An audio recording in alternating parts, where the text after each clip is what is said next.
Okay, so for floorball, I'd say my biggest strength is I can hit the ball at pace and with power.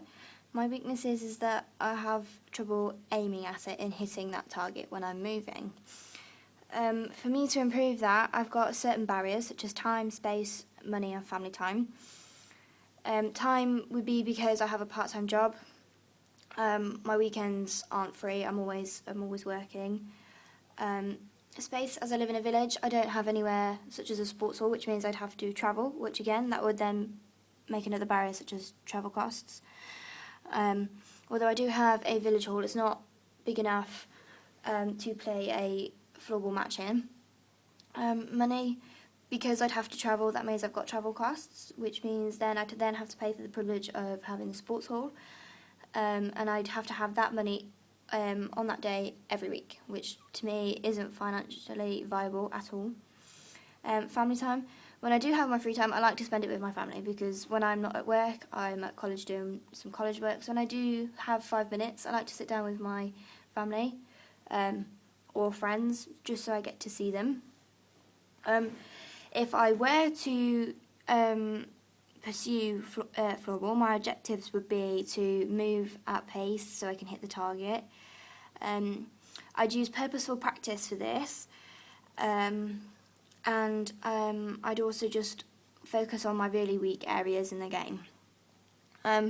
So the opportunities available for this, to help me do this, is ask my tutor for help in lessons, watch demonstrations on the internet, use purposeful practice and take part in some extra sessions if I do find that it is financially viable and I do have some free time. I've chosen these ones because these are the most realistic approach. So asking my tutor for help in lessons, if he's got free time, he can show me how to do it. That means he's using up his free time to help me. It'll help me grow. It'll help me.